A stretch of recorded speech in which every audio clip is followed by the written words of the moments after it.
So you've been divorced for a while or you've broken up from a long-term relationship, and you get to the point where you feel you're ready to date again, you're ready to meet some new people. And whether you get on an app and do that, or a friend refers you to somebody and you meet, you go on a date, you feel, hey, this is great or not so great, but you feel somewhere inside of you that you are holding back because you're afraid that if you get into another relationship, there's a huge chance that it can end the way the last one did. And especially with divorce, a lot of the time we feel like, society has a stigma against people who are divorced. And we feel, I never want to go through that again, and I never want to be divorced for a second time, right?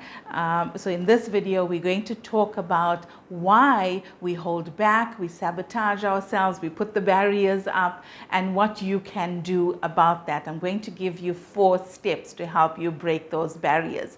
This is Naidoo, Wealth and Relationship Coach, and I help my clients on their journey to self-mastery so that we can improve all areas of our lives.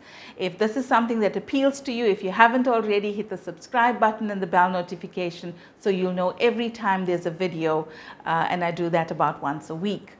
So when you feel that you are starting to sabotage yourself, so you might like somebody that you've been on a date with, but you come home, you feel good, and then after a little while you start feeling a little bit uncertain, and when they ask you on a second date, you say no. Or you could be self-sabotaging by judging people too quickly and saying, oh no, they're just not for me, I can't see this going anywhere. All these are signs that you haven't actually done the full healing work. Now, a lot of you may be saying, oh no, I've spent a lot of time doing this, and time heals all wounds. That is such a dangerous statement. I know it's a cliche, it's being said over and over again, just like we say, money is the root of all evil, or you have to fake it till you make it. Just because these are cliches and you've heard it so many times does not make it real. So you do require time to heal your wound, but there is some work that you have to do as well. Think about a bullet wound. We can't just simply say, time heals all wounds, so I'll just let it be. And that's not going to heal. It's going to fester. It's going to get infected, right? So the bullet needs to be removed. The wound needs to be cleaned and stitched up before the healing can take place. At that point in time, yes, it needs some time, right? So why do we think an emotional wound is different from that? That we don't have to go in and root out those emotions and then clean it up and then allow the healing to take place. Then, yes, time is going to heal because we've done the work, all right? So I feel that these sayings like, time heals all wounds, or fake it till you make it, I think these sayings are, it's almost like a cop-out to prevent us from actually doing the deeper work, because this work is not easy. And yes, it will hurt a little bit, because when the bullet is being pulled out, yes, you're going to feel some pain, but on the other side of it lies freedom. On the other side of it, you can begin to emerge stronger, better, more authentic than ever before. All of the past hurts are there, they're real, they happened, but we do not have to live there in fear that it's going to happen over and over again if we do the work in between, right? So the healing work happens on different levels. So if you look at the mind, a lot of people say, oh, but I've been to a therapist and I've spoken about all of this and I've done the work. And I'm going to really question that, because when you talk about the problems that you've had, the difficulties, the challenges, and you're just talking about it, whether it's to a therapist or a friend or whoever you're talking to about it, that is you using 10% of your mind. So your mind is divided into your conscious mind and your subconscious mind. The conscious mind is less than 10%.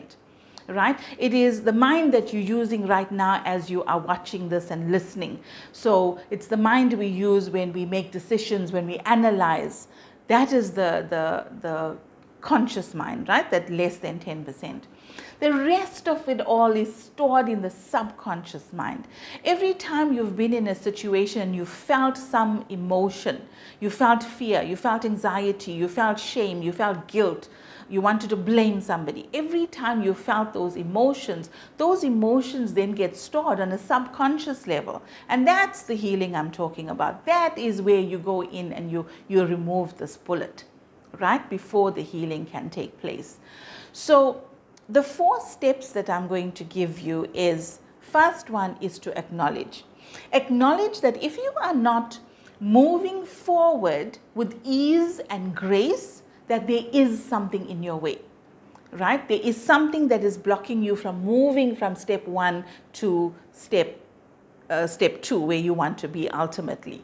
So acknowledge that, because you cannot change anything that you do not acknowledge. So that is always the first step.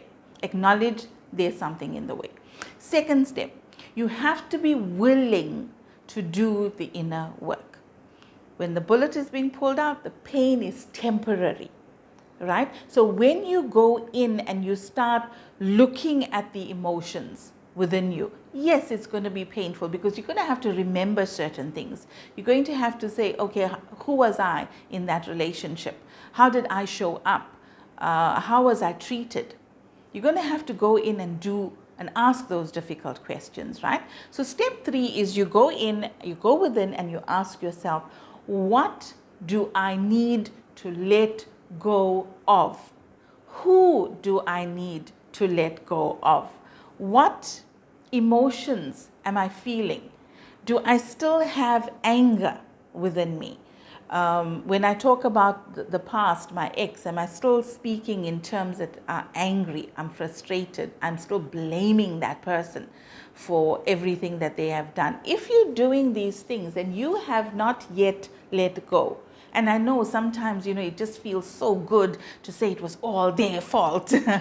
But unfortunately, that's not how life works. If we're not 100% responsible for our lives, then we're waiting for someone else to create it for us. Okay, and that's dangerous, because nobody is going to create the life for you the way you want to create it. So if you want to create an epic relationship in the future, you've got to stand strong and say, okay, I'm going to take my past, everything that happened there, and I'm going to turn that into wisdom, which means that I'm not going to repeat that. All right? I'm wiser now, I'm stronger now, I've built myself up, which is the 4th step. So the 4th step is where you work on building yourself up to a point that you can trust yourself. You trust that no matter what happens in your life, you will be able to handle it.